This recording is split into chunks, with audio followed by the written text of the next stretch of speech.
الحمد لله نحمده ونستعينه ونؤمن به ونتوكل عليه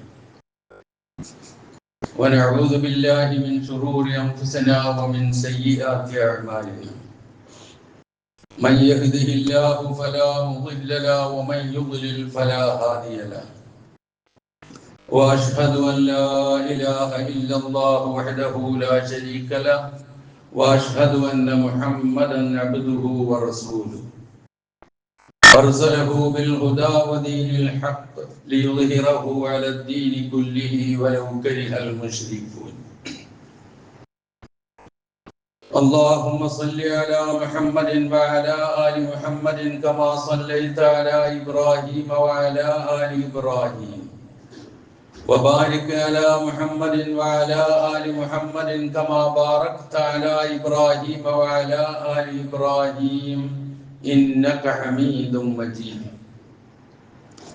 أما بعد فإن خير الكلام كلام الله وخير الهدي هدي محمد صلى الله عليه وسلم وشر الأمور محدثاتها وكل محدثة بدعة وكل بدعة ضلالة وكل ضلالة في النار يا أيها الذين آمنوا اتقوا الله حق تقاته ولا تموتن إلا وأنتم مسلمون أعوذ بالله من الشيطان الرجيم بسم الله الرحمن الرحيم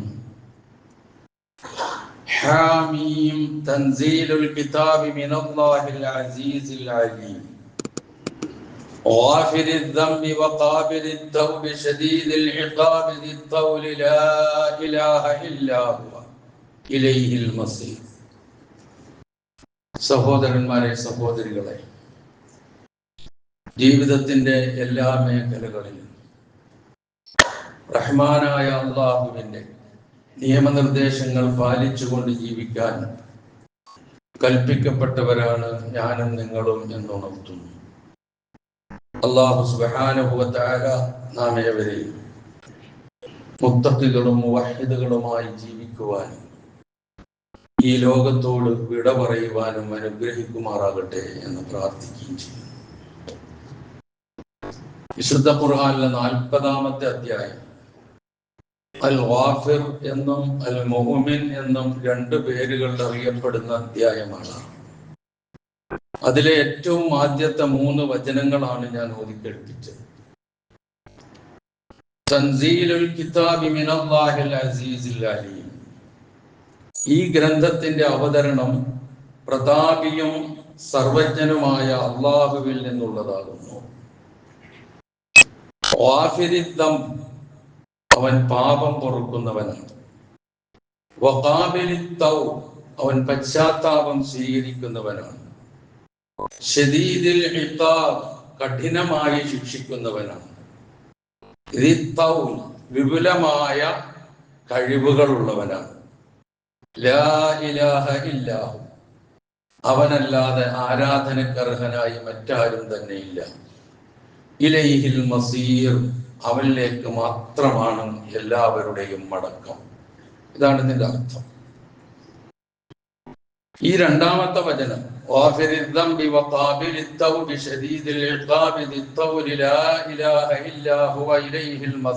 എന്ന വചനം മഹാനായ അമീറുൽ മുഅ്മിനീൻ ഉമർ ഇബ്നുൽ ഖത്താബ് റളിയല്ലാഹു അൻഹു ഖലീഫയായിരുന്ന കാലത്ത്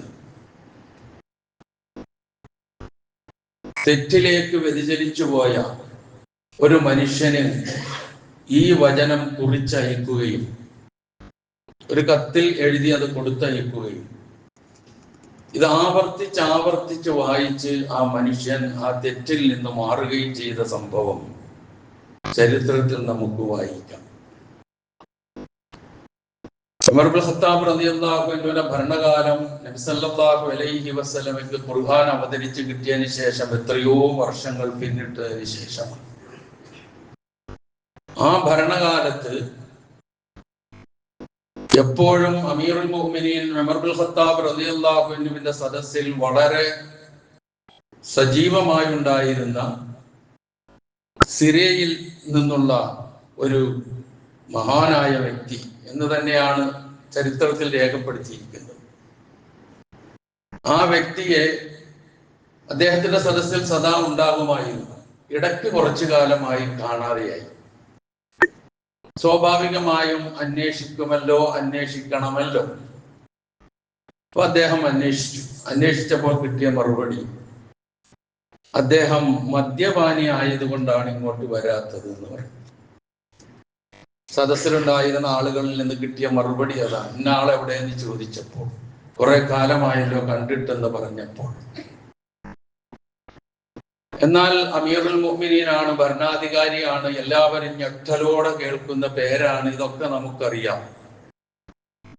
അവൻ എന്റെ മുന്നിൽ ഹാജരാക്കുക, ചാട്ടവാർ ഇങ്ങോട്ട് കൊണ്ടുപോവാ, കൊടുക്കടി എന്ന് പറയുകയല്ല ഉമർ ഇബ്നുൽ ഖത്താബ് റളിയല്ലാഹു അൻഹു ചെയ്തത്.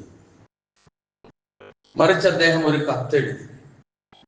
ആ കത്തിന്റെ തുടക്കം മിൻ ഉമർ ഇബ്നുൽ ഖത്താബ് അസ്സലാമു അലൈക്കും അൽഹംദുലില്ലാഹ് ഗാഫിരി الذنب وقابل التوب شديد العقاب ذي الطول لا اله الا هو اليه المصير.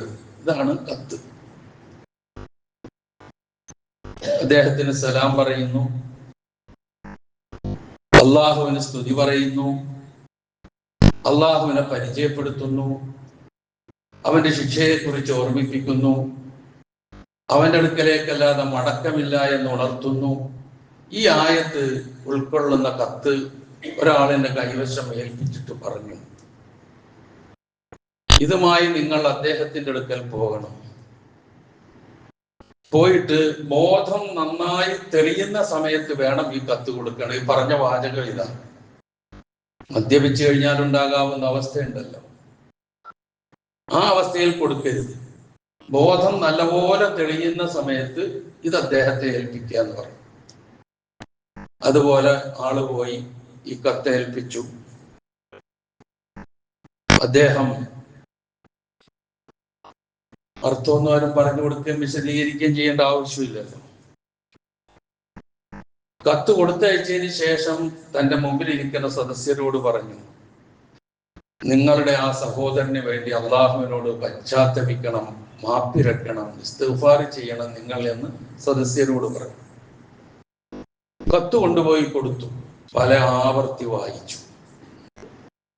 വായിച്ചതിന് ശേഷം അദ്ദേഹത്തിന്റെ ഒരു ആത്മകഥ,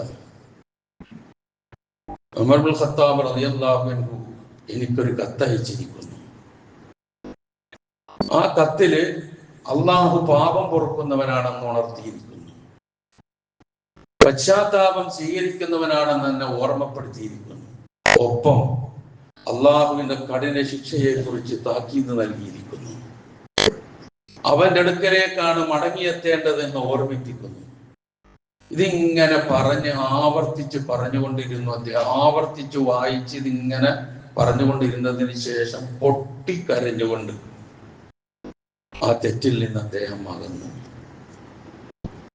ആ തെറ്റിൽ നിന്ന് അകന്നതിന് ശേഷം ഈ വിവരം ഉമർ ഇബ്നുൽ ഖത്താബ് റളിയല്ലാഹു അൻഹു അറിഞ്ഞപ്പോൾ ഉമർ റളിയല്ലാഹു അൻഹു നിർദ്ദേശിച്ച ഒരു നിർദ്ദേശമുണ്ട്. ഇങ്ങനെയാണ് നിങ്ങൾ ചെയ്യേണ്ടത്. നിങ്ങളുടെ ഒരു സഹോദരൻ നന്മയിൽ നിന്ന് വ്യതിചലിക്കുകയോ അയാൾക്ക് വീഴ്ച സംഭവിക്കുകയോ ചെയ്താൽ അയാളെ തിരിച്ചു കൊണ്ടുവരുവാനുള്ള ശ്രമം നടത്തുക, അദ്ദേഹത്തെ നേരായ വഴിയിലേക്ക് കൊണ്ടുവരുവാൻ ശ്രമിക്കുക, പ്രാർത്ഥിക്കുക, സന്മാർഗത്തിൽ ഉറപ്പിച്ചു നിർത്തുക, അയാളുടെ തൗബ സ്വീകരിക്കാൻ അള്ളാഹുവിനോട് തേടുകയും ചെയ്യുക. ഒരിക്കലും ഇങ്ങനെയുള്ള ആളുകളെ പിശാചിന് എറിഞ്ഞു കൊടുത്തുകൊണ്ട് നിങ്ങൾ പിശാചിന്റെ സഹോദരന്മാരും സഹായികളുമാകരുത്. ഇതായിരുന്നു ഉമർ ഇബ്നുൽ ഖത്താബ് റളിയല്ലാഹു അൻഹു പറഞ്ഞത്.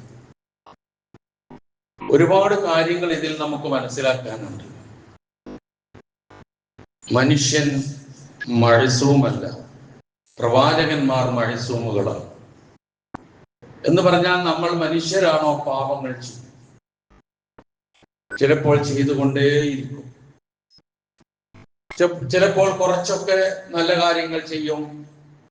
ഇതൊക്കെ മനുഷ്യരിലുണ്ട്. അതും ഖുർആൻ നമുക്ക് പറഞ്ഞു തരുന്ന ഒരു കാര്യമാണ്. സൂറത്ത് ഫാത്തിറിലെ 32-ാമത്തെ വചനത്തിൽ അള്ളാഹു പറയുന്നുണ്ട്, വേദഗ്രന്ഥങ്ങൾ അവതരിപ്പിച്ചു കൊടുത്തതിനെ കുറിച്ച് പറഞ്ഞിട്ട് അള്ളാഹു പറയുന്നുണ്ട്, ഈ സുമ്മ ഔറത്തിനൽ കിതാബ് അല്ലദി ഇസ്തഫൈനാ മിൻ ഇബാദിനാ,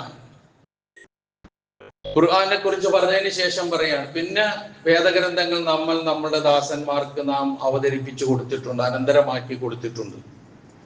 അങ്ങനെ ആ വേദഗ്രന്ഥത്തോടുള്ള സമീപനം, ആ പ്രവാചകന്മാരുടെ അനുയായികളിൽ നിന്നുണ്ടായ സമീപനം, ഫമിൻഹും ളാലിമുൻ ലിനഫ്സി, സ്വന്തത്തോട് അതിക്രമം കാണിച്ച് തെറ്റുകൾ ചെയ്ത് ജീവിക്കുന്നവർ അവരിലുണ്ട്. വമിൻഹും മുഖ്തസിദുൻ, മധ്യനിലപാട് സ്വീകരിക്കുന്നവരുണ്ട്, ഒരു മിതത്വം പാലിച്ച് ജീവിക്കുന്നവരുണ്ട്.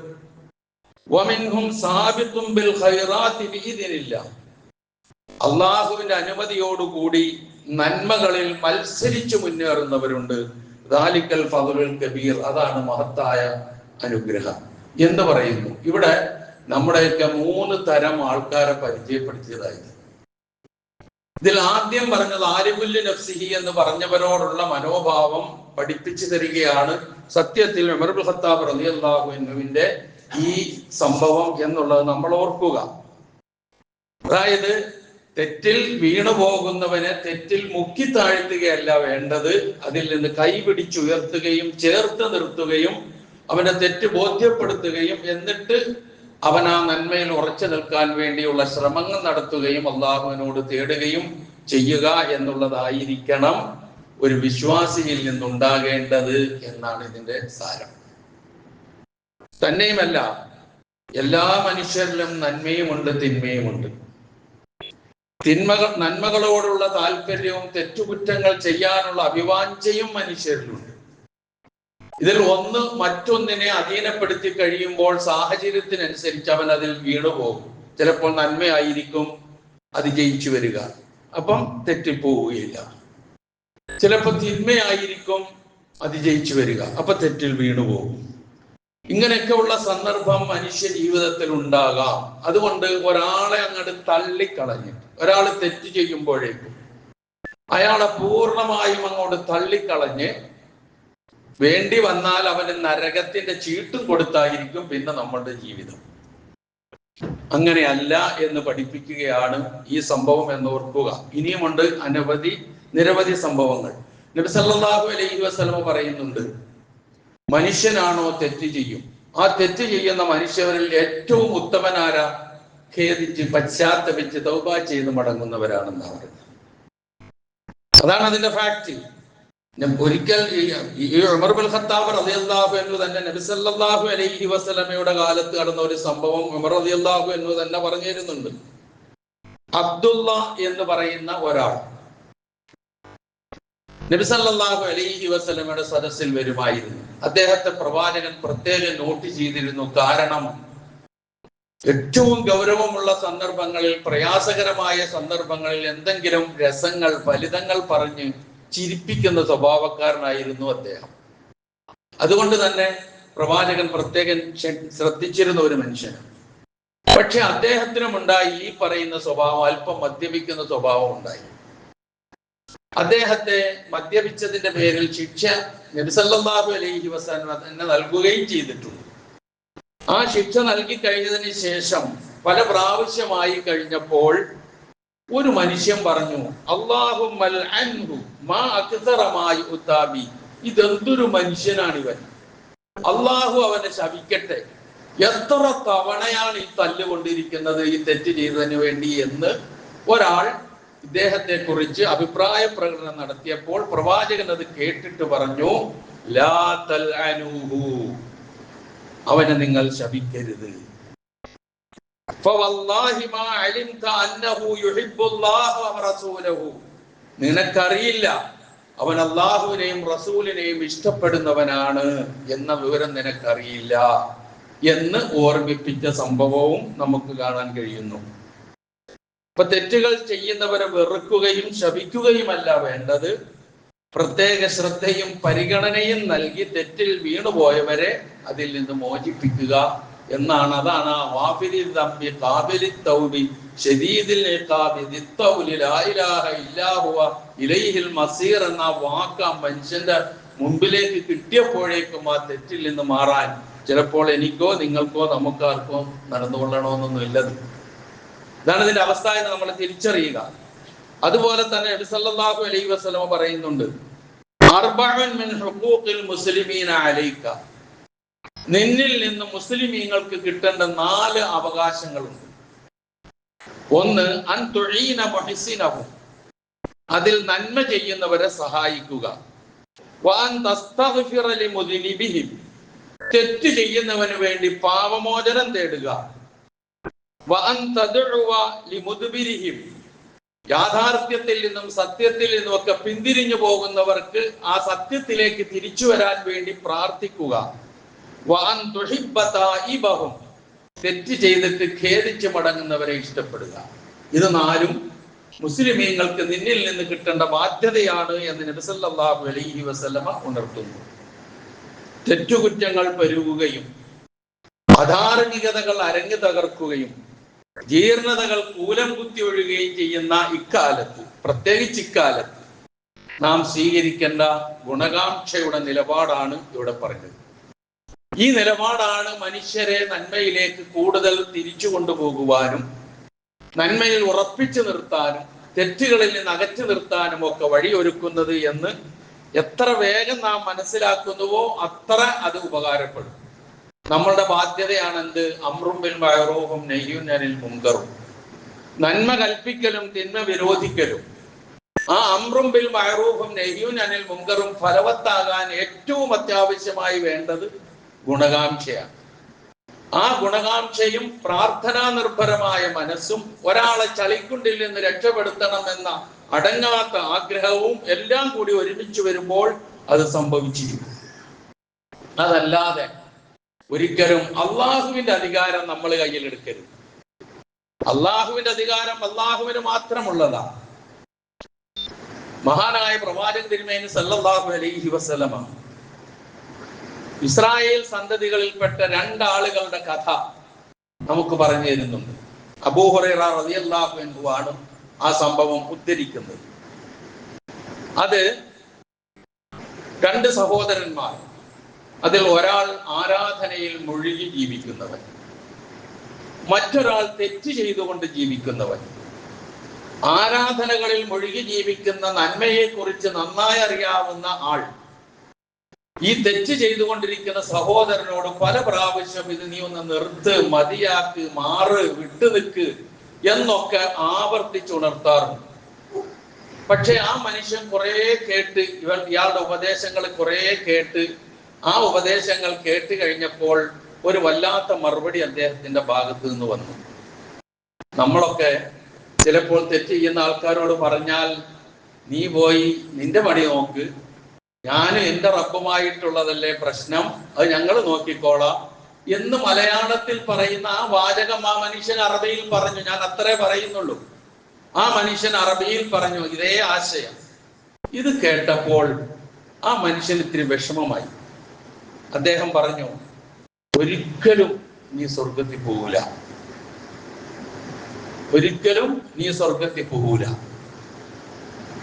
ആ സാഹചര്യത്തിൽ അദ്ദേഹം അങ്ങോട്ട് പറഞ്ഞതാണ്, അള്ളാഹു നിനക്ക് പുറത്തു തരാനും പോണില്ല, നീ സ്വർഗത്തിലും പോകൂല എന്ന് പറഞ്ഞ് അങ്ങനെ 2 ആളും മരണപ്പെട്ടു.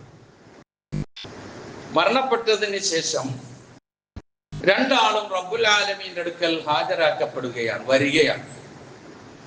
ആ സന്ദർഭത്തിൽ ഈ ആരാധനകളിൽ മുഴുകി ജീവിച്ചിരുന്ന ആളോട് അള്ളാഹു ചോദിക്കുന്നു, നീയാണോ എന്നെ കുറിച്ച് എന്നേക്കാൾ കൂടുതൽ അറിയുന്നവൻ? എന്റെ അധികാരത്തിൽ കൈകടത്താൻ നിനക്കെന്ത് അവകാശം? ഈ 2 ചോദ്യം ചോദിച്ചുകൊണ്ട് അള്ളാഹു കുറ്റവാളിയായ മനുഷ്യനോട് പറയുന്നു, ഇദ്ഹബ് ഫദ്ഖുലിൽ ജന്നത ബിറഹ്മതി, പോ, എന്റെ റഹ്മത്ത് കൊണ്ട് നീ സ്വർഗത്തിൽ പ്രവേശിക്കും. ഇക്കാലം അത്രയും നന്മകളിൽ മുഴുകി ജീവിച്ച ആ മനുഷ്യനെ സംബന്ധിച്ച് അള്ളാഹുവിന്റെ നിർദ്ദേശം വരുന്നത് ഇവരെ നരകത്തിലേക്ക് കൊണ്ടുപോകുന്നു. ഒന്ന് ആലോചിച്ചു നോക്ക്. ഒരൊറ്റ വാക്ക്, ആ വാക്ക് എന്താണ്? നമുക്ക് പറയാൻ അവകാശമില്ലാത്ത വാക്ക്. നമുക്ക് എന്ത് അവകാശമാണുള്ളത് മറ്റുള്ളവർ നരകത്തിലാണെന്ന് പറയാൻ? അതിന്റെ അർത്ഥം എന്താ? വിശദീകരിക്കുന്നുണ്ട് ഇതിനെ കുറിച്ച്. അവൻ നരകത്തിലാണ്, അവന് സ്വർഗം കിട്ടൂല എന്ന് പറഞ്ഞാൽ, ഞാൻ സ്വർഗത്തിലാണ്, എനിക്ക് സ്വർഗം, ഞാൻ നരകത്തിൽ പോകൂല, എനിക്ക് സ്വർഗം കിട്ടുമെന്ന് ഞാൻ സ്വയം അഹങ്കരിക്കുകയാണ്. ആ അഹങ്കാരത്തിനാണ് അള്ളാഹുവിന്റെ ശിക്ഷ. അത് നമുക്ക് അവകാശമില്ല. തന്നെയുമല്ല, ഒരു മനുഷ്യന്റെ അവസാന ശ്വാസം, അവന്റെ അവസാന നിമിഷം എങ്ങനെ ആയിരിക്കുമെന്ന് നമുക്ക് ആർക്കും പറയാൻ കഴിയില്ല. ജീവിതകാലം മുഴുവനും നന്മകൾ ചെയ്തിട്ട് അവസാനം അള്ളാഹുവിന് അതൃപ്തിയുള്ള ഏതെങ്കിലും ഒരു രൂപത്തിൽ മരണപ്പെട്ടു പോകുന്ന അവസ്ഥ വന്നാലുള്ള സ്ഥിതി എന്താ? പിന്നെ എങ്ങനെയാ നമ്മൾ ഇതൊക്കെ കയ്യിലെടുക്കാൻ നമുക്ക് കഴിയുക? വല്ലാത്ത പാഠമുണ്ട് ഇതിൽ നിന്നൊക്കെ നമ്മൾ മനസ്സിലാക്കുക. എന്നിട്ട് അബൂ ഹുറൈറ റളിയല്ലാഹു അൻഹു ഹദീസ് ഉദ്ധരിച്ചിട്ട് പറയുകയാണ്, അള്ളാഹുവിനെ തന്നെയാണ് സത്യം, ദുനിയാവും ആഖിറവും ഒരുപോലെ നഷ്ടപ്പെടുത്തിയ വാക്കാണ് അയാൾ പറഞ്ഞു പോയത്, അതുകൊണ്ടാണ് ആ ദുരവസ്ഥ ഉണ്ടായത് എന്ന്. ഗൗരവമുണ്ട്, ജാഗ്രത പാലിക്കുക പ്രിയമുള്ള വിശ്വാസികളെ. അറിയില്ല നമ്മളുടെ അവസ്ഥ എന്താണ്. നമ്മളോട് നന്മകൾ ചെയ്യാനും ആ നന്മകൾക്ക് പ്രതിഫലം നൽകാനും സ്വർഗം ചോദിക്കാനും ഒക്കെ പറഞ്ഞിട്ടുണ്ട്. പക്ഷേ അള്ളാഹുവിനെ മാത്രം അവകാശപ്പെട്ട, സ്വർഗം തീരുമാനിക്കുന്നതും നരകം തീരുമാനിക്കുന്നതും ശിക്ഷാരക്ഷകൾ നൽകുന്നതും അള്ളാഹുവാണ്. അതിൽ കൈകടത്തുന്ന നിലയിൽ നമ്മുടെ സംസാരങ്ങൾ വന്നു കഴിഞ്ഞാൽ, മറ്റുള്ളവരെ ആ വഴിയിലേക്ക് ആക്കാൻ നമ്മൾ ശ്രമിച്ചാൽ അവസാനം നമ്മളായിരിക്കും കുടുങ്ങുക എന്നുള്ള വളരെ വ്യക്തമായ ഒരു സന്ദേശമാണ് ഇവിടെ നൽകുന്നത്. അപ്പൊ ആരെയും അങ്ങോട്ട് നമ്മൾ ചീട്ട് നൽകി വിടണ്ട, നമുക്കതിന് അവകാശമില്ല. ആ ചീട്ട് നമ്മുടെ കയ്യിലേക്ക് വരാതിരിക്കാൻ നോക്കുക എന്നുള്ളത് മാത്രമാണ് നമ്മുടെ ബാധ്യത. മറ്റുള്ളവർക്ക് ചീട്ട് കൊടുത്തിട്ട് ഞെളിയേണ്ട ആവശ്യം നമുക്കില്ല. എത്ര വ്യക്തമായിട്ടാണ് ഇത് പറയുന്നത്. കാരണം എന്താ? വിശ്വാസികളെ സംബന്ധിച്ച് പ്രധാനമായി അള്ളാഹു എടുത്തു പറഞ്ഞ രണ്ട് വാക്കുണ്ട്. ഒന്ന് റുഹമാഉ ബൈനഹും, പരസ്പരം കരുണ കാണിക്കേണ്ടവരാണ് വിശ്വാസികൾ. ഇന്നമൽ മുഅ്മിനൂന ഇഖ്വ, വിശ്വാസികൾ സഹോദരന്മാരാണ് എന്നാണ്. ഈ രണ്ട് പ്രയോഗവും ഇരിക്കുമ്പോൾ വിശ്വാസി സമൂഹം പരസ്പരം എങ്ങനെയായിരിക്കണം, തെറ്റുകളോടുള്ള സമീപനവും തെറ്റ് ചെയ്യുന്നവനോടുള്ള സമീപനവും ഏത് രൂപത്തിലായിരിക്കണമെന്ന് ഓർമ്മിപ്പിക്കുകയാണ് ഇതൊക്കെ എന്ന് നമ്മൾ തിരിച്ചറിയുക. ഒരു സംഭവം കൂടി പറയട്ടെ നിങ്ങളുടെ മുമ്പിൽ. മഹാനായ അബൂ ദർദാ റളിയല്ലാഹു അൻഹു ഒരിക്കൽ വഴിയിലൂടെ ഇങ്ങനെ നടന്നു പോവുകയാണ്. വളരെ സാത്വികനായ ഒരു സഹാബിയാണ്. അദ്ദേഹം വഴിയിലൂടെ ഇങ്ങനെ നടന്നു പോകുമ്പോൾ കുറെ മനുഷ്യന്മാര് കൂടി ചേർന്ന് നിന്നുകൊണ്ട് ഒരാളെ അധിക്ഷേപിച്ചുകൊണ്ടിരിക്കുകയാണ്. അവരുടെ അധിക്ഷേപം കേട്ട് സഹി കെട്ടാതെ ആ മനുഷ്യൻ വല്ലാതെ വിഷമിച്ചു നിൽക്കുന്ന ഈ കാഴ്ചയാണ് അബൂ ദർദാ റളിയല്ലാഹു അൻഹു കാണുന്നത്. അദ്ദേഹം ഈ അധിക്ഷേപിക്കുന്ന മനുഷ്യന്മാരുടെ അടുക്കലേക്ക് ചെന്നിട്ട് ചോദിച്ചു, അല്ല, ഞാൻ ചോദിക്കട്ടെ, നിങ്ങൾ ഈ അധിക്ഷേപിക്കുന്ന ഈ സഹോദരനില്ലേ, ഈ സഹോദരൻ ഒരു കിണറ്റിൽ വീണ് കിടന്നാൽ നിങ്ങൾ എന്ത് ചെയ്യും? അവർ പറഞ്ഞു, അദ്ദേഹത്തെ ഞങ്ങൾ രക്ഷപ്പെടുത്തും. എന്നാ പിന്നെ നിങ്ങൾ നിർത്തി ഈ അധിക്ഷേപം നിങ്ങൾ നിർത്തി മതിയാക്കി. ഇതാണ് നിങ്ങളുടെ മനസ്സെങ്കിൽ പിന്നെ എന്തിന് അദ്ദേഹത്തെ അധിക്ഷേപിക്കണം എന്നർത്ഥത്തിൽ അദ്ദേഹം ചോദിച്ചിട്ട് പറഞ്ഞു. അദ്ദേഹം ചോദിച്ചു. അപ്പൊ ഇവര് ഒരു മറു ചോദ്യം, അദ്ദേഹത്തെ ഞങ്ങൾക്ക് വെറുക്കാനുള്ള അവകാശമില്ലേ? ഈ തെറ്റ് ചെയ്ത ഈ അധിക്ഷേപത്തിന് അർഹനാകുന്ന മനുഷ്യനെ വെറുക്കാനുള്ള അവകാശം ഞങ്ങൾക്കില്ലേ? അബൂ ദർദാ റളിയല്ലാഹു അൻഹു പറഞ്ഞത് എന്താണെന്നറിയോ? തെറ്റിനെ നിങ്ങൾ വെറുക്കുക, തെറ്റ് ചെയ്തവനെ നിങ്ങൾ വെറുക്കരുത്. ഇതായിരുന്നു അബൂ ദർദാ റളിയല്ലാഹു അൻഹു പറഞ്ഞത്. ഇത്തിരി പ്രയാസം ഇതൊക്കെ ഉൾക്കൊള്ളാൻ, മനസ്സിലാക്കാൻ ഇത്തിരി ബുദ്ധിമുട്ടാണ്. ഇതൊക്കെ എങ്ങനെയാ സാധിക്കാന്നൊക്കെയായിരിക്കും നമ്മൾ ചിന്തിക്കുക. അവർക്ക് സാധിച്ചെങ്കിൽ നമുക്കും സാധിക്കായികയൊന്നുമില്ല. തെറ്റിനെ തെറ്റായിട്ട് കാണുക, അതിനെതിരെ പറയുക, തെറ്റ് ചെയ്യുന്നവനെ ആ തെറ്റിൽ നിന്ന് മുക്തമാക്കാൻ നോക്കുക എന്നുള്ളതല്ലാതെ അധിക്ഷേപിച്ച് അവനെ ഒന്നിനും കൊള്ളാത്തവനാക്കി മാറ്റുക എന്നുള്ളതിനോട് ഒരിക്കലും പരിശുദ്ധ ഇസ്ലാം യോജിക്കുന്നില്ല എന്ന് നാം തിരിച്ചറിയുക. ഇപ്പൊ തെറ്റിനെ വെറുക്കുക, തെറ്റ് ചെയ്യുന്നവനെ തിരുത്താൻ ശ്രമിക്കുക, അവനുമുണ്ട് അഭിമാനം എന്നൊക്കെ പറയുന്നത്. തെറ്റ് ചെയ്യുന്നവനും അഭിമാനമുണ്ട്. അവൻ അഭിമാനത്തിന് ക്ഷതം വരുത്താനുള്ള അവകാശമൊന്നും നമുക്കാർക്കുമില്ല. അതാണ് നബി സല്ലല്ലാഹു അലൈഹി വസല്ലമ ശപിച്ചുകൊണ്ട് പറഞ്ഞ ഒരു വാചകമുണ്ട്, വൈലുൽ ലിൽ മുതഅല്ലിമീന മിൻ ഉമ്മത്തി, എന്റെ സമുദായത്തിൽ നിന്ന് ഇന്നാൾക്ക് സ്വർഗം ഇന്നാൾക്ക് നരകം എന്ന് സത്യം ചെയ്തു പറയുന്നവർക്ക് നാശം എന്നാണ് നബി സല്ലല്ലാഹു അലൈഹി വസല്ലം. വൈലുൽ ലിൽ മുതഅല്ലീന മിൻ ഉമ്മത്തി, എന്റെ സമുദായത്തിൽ നിന്നുള്ള മുതഅല്ലീങ്ങൾക്കാണ് നാശം. അപ്പൊ ചോദിച്ചു, എന്താ മുതഅല്ലീങ്ങൾ? പ്രവാചകൻ പറഞ്ഞു, അല്ലദീന യഖൂലൂന ഫുലാനുൻ ഫിൽ ജന്ന വ ഫുലാനുൻ ഫിന്നാർ, ഇന്നയാൾ സ്വർഗ്ഗത്തിലാണ് ഇന്നയാൾ നരകത്തിലാണ് എന്ന് പറയലാണ് മുതഅല്ലി എന്ന് പറയുന്നത്. അവർക്ക് നാശം എന്നാണ് നബി സല്ലല്ലാഹു അലൈഹി വസല്ലം പറഞ്ഞത്. ഗൗരവമുണ്ട് പ്രിയമുള്ളവരെ. നമ്മൾ ആരെയും സ്വർഗത്തിലേക്ക് ചീട്ട് കൊടുക്കണ്ട, നരകത്തിലേക്ക് ചീട്ട് കൊടുക്കണ്ട. നമ്മൾ നരകത്തിൽ പോകാതെ സ്വർഗത്തിൽ പോകാൻ ശ്രമിക്കുക. തെറ്റ് ചെയ്യുന്നവരോടുള്ള സമീപനമാണ് ഇത്ര കൃത്യമായി നമുക്ക് പഠിപ്പിച്ചു തരുന്നത്. മുഹമ്മദ് നബി സല്ലല്ലാഹു അലൈഹി വസല്ലം പഠിപ്പിച്ചു തന്നത്, വിശുദ്ധ ഖുർആൻ പറഞ്ഞു തരുന്നത്, അതുപോലെ തന്നെ അമീറുൽ മുഅ്മിനീൻ ഉമർ ഇബ്നുൽ ഖത്താബ് റളിയല്ലാഹു അൻഹു വ്യക്തമാക്കി തരുന്നത്. ഇതിനപ്പുറം നമുക്കൊരു കാര്യത്തെ കുറിച്ച് ചിന്തിക്കേണ്ടതുമില്ല, ആലോചിക്കേണ്ടതുമില്ല. അത് തന്നെ ആയിരിക്കണം നമ്മളുടെ മാർഗവും നമ്മളുടെ സരണിയും. സ്വന്തം തെറ്റ് ചെയ്യാതെ ജീവിക്കാൻ ശ്രമിക്കുക. തെറ്റ് സംഭവിച്ചാൽ മറ്റുള്ളവർ ഉണർത്തുക, മാറ്റി നിർത്താൻ ശ്രമിക്കുക, അവന് വേണ്ടി പ്രാർത്ഥിക്കുക, അവനെ നന്മയിൽ ഉറപ്പിച്ചു നിർത്തുക. ഇതൊക്കെയാണ് ചെയ്യേണ്ടത്. അതാണ് ആ വചനം തന്നെ നിങ്ങൾ നോക്ക്. ഉമർ ഇബ്നുൽ ഖത്താബ് റളിയല്ലാഹു അൻഹു വിശുദ്ധ ഖുർആൻ കൊണ്ട് ജീവിച്ച മനുഷ്യനാണ്, വിശുദ്ധ ഖുർആനിലൂടെ ജീവിച്ച മനുഷ്യനാണ്. അതിനപ്പുറം വേറൊന്നും ഉമർ ഇബ്നുൽ ഖത്താബ് റളിയല്ലാഹു അൻഹുവിന് ഉണ്ടായിരുന്നില്ല.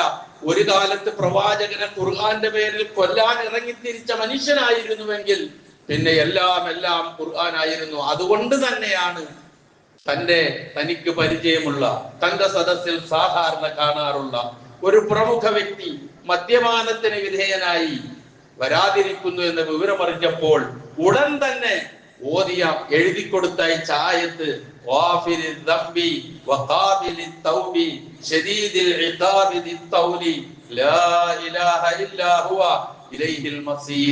തെറ്റ് ചെയ്യുന്നവൻ ശിക്ഷയെ ഭയപ്പെടുന്നവൻ അകന്നു നിൽക്കും. തെറ്റ് ചെയ്താൽ പുറത്തു കൊടുക്കുന്നവനാണ് അല്ലാഹു എന്ന ബോധം വരുമ്പോൾ അവന്റെ മനസ്സ് പശ്ചാത്താപം കൊണ്ട് അങ്ങേയറ്റം എത്തും, അല്ലാഹുവിലേക്ക് തിരിയും.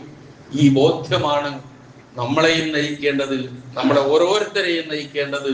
അല്ലാഹു സുബ്ഹാനഹു വ തആല തെറ്റിൽ നിന്ന് അകന്ന് ജീവിക്കാൻ നമുക്ക് തൗഫീഖ് നൽകുന്നതോടൊപ്പം തന്നെ തെറ്റ് ചെയ്ത് ജീവിക്കുന്നവരെ നന്മയിലേക്ക്, ശരിയിലേക്ക് തിരിച്ചു കൊണ്ടുവരുവാനുള്ള ഇസ്ലാമിന്റെ സമീപനം എന്താണോ അത് മനസ്സാ വാചാ കർമ്മണ ഉൾക്കൊണ്ട് ജീവിക്കാൻ എന്നെയും നിങ്ങളെയും അല്ലാഹു അനുഗ്രഹിക്കുമാറാകട്ടെ.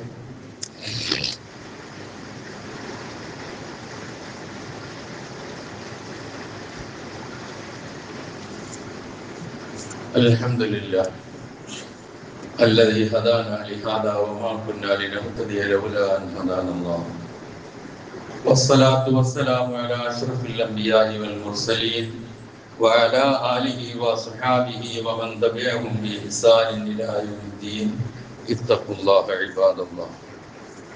ഒരിക്കൽ കൂടി അല്ലാഹുവിന്റെ ആജ്ഞാനുവർത്തികളായി ജീവിക്കുവാൻ ഞാൻ ഉണർത്തുന്നു.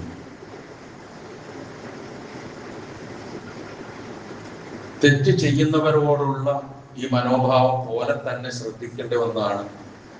ആരിൽ നിന്നെങ്കിലും തെറ്റ് വന്നാൽ ആ തെറ്റ് പബ്ലിക്കായി പറഞ്ഞ് അവനെ വഷളാക്കാതിരിക്കുക എന്നുള്ളത്.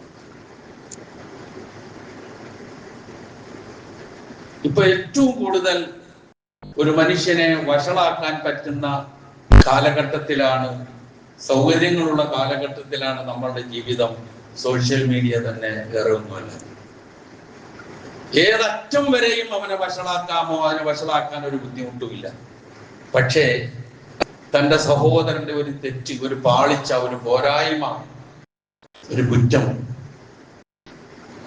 അള്ളാഹുവിന്റെ തൃപ്തി ലക്ഷ്യം വെച്ചുകൊണ്ട് അവൻ നന്നാകണം എന്ന് വിചാരിച്ച് അവൻ മറച്ചു വെച്ചാൽ അതിന്റെ ഗുണം ആരാണോ മറച്ചു വെക്കുന്നത് അവന്റെ കുറ്റം പരലോകത്ത് അള്ളാഹു മറച്ചു വെക്കുന്നതാണ്. ഇതിലപ്പുറം എന്താ കിട്ടാനുള്ളത്? അതല്ലേ കിട്ടേണ്ടത്?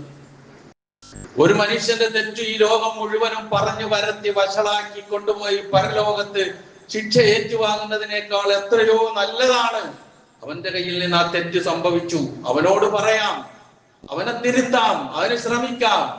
എന്നിട്ട് അത് ചെയ്യാതെ ആ തെറ്റിങ്ങനെ ലോകം മുഴുവനും പരത്തുന്ന ഒരവസ്ഥയിലേക്ക് എത്തിയാൽ അതൊരിക്കലും വിശ്വാസിക്ക് കരണീയമായ കാര്യമല്ല.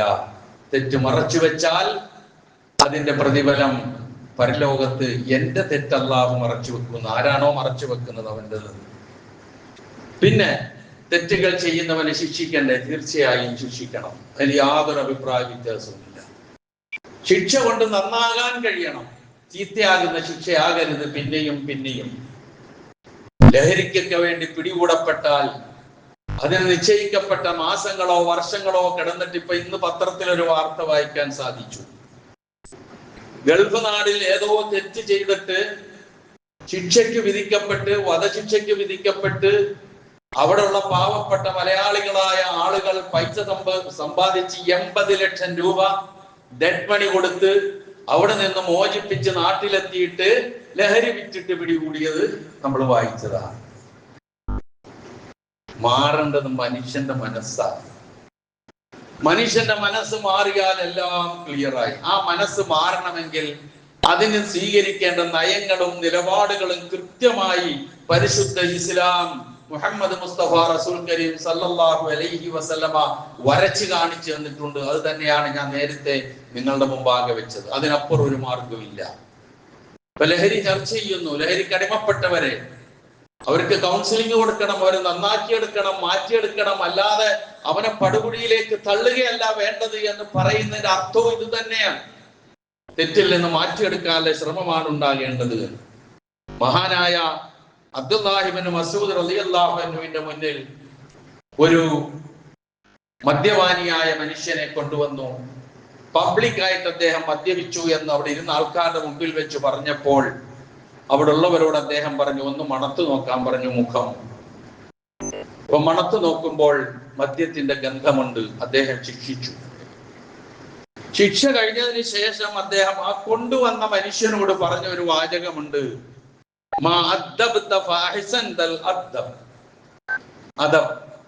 നീ മര്യാദ കാണിച്ചില്ല, നീ നല്ല നിലയിൽ മര്യാദ കാണിച്ചില്ല. വലാ സതർത്തൽ ഹുർമ, അവൻ ചെയ്ത ആ തെറ്റാ നിഷിദ്ധമായ കാര്യം നീ മറച്ചു വെച്ചില്ല. പക്ഷേ ഒരു ഭരണാധികാരിയുടെ മുന്നിൽ തെറ്റ് ബോധ്യപ്പെട്ട് കഴിഞ്ഞാൽ അതിന് ശിക്ഷിക്കാതെ നിർവാഹമില്ല. പക്ഷെ നീ മനസ്സിലാക്കേണ്ടിയിരുന്നത് ഇന്നല്ലാഹ അഫ്വൻ യുഹിബ്ബുൽ അഫ്വ, അള്ളാഹു പുറത്തു കൊടുക്കുന്നവനാണ്. അവൻ പുറത്തു കൊടുക്കുന്നത് ഇഷ്ടപ്പെടുന്നു. അവൻ വിട്ടുവീഴ്ച ചെയ്യുന്നവനാണ്. അതുകൊണ്ട് വിട്ടുവീഴ്ച ചെയ്യണം. ഇത് നീ ഓർത്തില്ല എന്ന് ആ മനുഷ്യനോട് പറഞ്ഞുകൊണ്ട് ശിക്ഷ നടപ്പിൽ വരുത്തിയതിനു ശേഷം പറഞ്ഞ സംഭവം നമുക്ക് വായിക്കാൻ കഴിയും. ഇതൊക്കെ ഇങ്ങനെയുള്ള ഒരുപാട് സംഭവങ്ങൾ തെറ്റുകളോടുള്ള സമീപനത്തെ കുറിച്ച് നമുക്ക് വ്യക്തമാക്കി തരുന്ന കാര്യങ്ങളുണ്ട്. കൂടുതൽ ചിന്തിക്കാനും പഠിക്കാനും മനസ്സിലാക്കാനും നമ്മളുടെ മുന്നിൽ ഇത്തരം നമ്മളുമായി ബന്ധപ്പെട്ട ഇത്തരം കാര്യങ്ങൾ വരുമ്പോൾ അത് ഇതുപോലെയുള്ള ചിന്തയ്ക്ക് വിഷയീഭവിക്കാൻ നാം തയ്യാറാവുക. മലിക്കുൽ ജബ്ബാറായ അല്ലാഹു അതിനുള്ള തൗഫീഖ് നമുക്ക് പ്രദാനം ചെയ്തേക്കുമാറാകട്ടെ. പ്രിയമുള്ളവരെ, രോഗങ്ങളും രോഗഗ്രസ്തരായവരും ഒരുപാട് പേര് നിത്യേന എന്നോണം നമ്മൾ കേൾക്കുകയാണ്. അതിൽ നമ്മളുമായി അടുത്ത് ബന്ധമുള്ള നമ്മളെ അറിയുന്ന നമ്മളറിയുന്ന പലരുമാകുമ്പോൾ അത് നമുക്ക് വല്ലാതെ വേദനയുണ്ടാകും. നമ്മുടെ വടുതലയിലുള്ള പണ്ഡിതനും സഹപ്രവർത്തകനുമായ മക്കാർ മൗലവി, ഈ മിമ്പറിൽ അദ്ദേഹം കുത്തുബ നടത്തിയിട്ടുള്ള വ്യക്തിയാണ്. കുറച്ച് ദിവസമായ അദ്ദേഹത്തിന് സുഖമില്ലെന്നറിഞ്ഞു. ഇന്നലെ വൈകുന്നേരം പോയി കണ്ടു. ഒരല്പം സമാധാനമായി എന്ന് തോന്നി വന്നാണ്. പക്ഷെ ഇപ്പൊ അല്പം മുമ്പ് ഫോൺ വന്നിരിക്കുന്നു, അദ്ദേഹത്തെ ലേക്ക് ഷോറിൽ വീണ്ടും അഡ്മിറ്റ് ചെയ്തു, ICUയിലാണ് എന്നറിയാൻ കഴിയും. നല്ല ഒരു പണ്ഡിതനാണ്. നാക്ക് ഒരുപാട് തൗഹീദിന് വേണ്ടി വിനിയോഗിച്ചു. നാക്കാണ്. അടുത്ത നല്ല ബന്ധമുള്ള ആളും. അല്ലാഹു സുബ്ഹാനഹു വ തആല അദ്ദേഹത്തിന്റെ രോഗം എത്രയും പെട്ടെന്ന് ശിഫയാക്കി കൊടുക്കുകയും പൂർണ്ണാരോഗ്യവാനായി വീണ്ടും തൗഹീദി പ്രബോധന രംഗത്ത് സജീവമാകുവാനും അല്ലാഹു തൗഫീഖ് നൽകുമാറാകട്ടെ എന്ന് ആത്മാർത്ഥമായി ഞാൻ പ്രാർത്ഥിക്കുകയാണ്. നിങ്ങളൊക്കെ പ്രാർത്ഥിക്കണമെന്ന് ആവശ്യപ്പെടുകയും ചെയ്യും.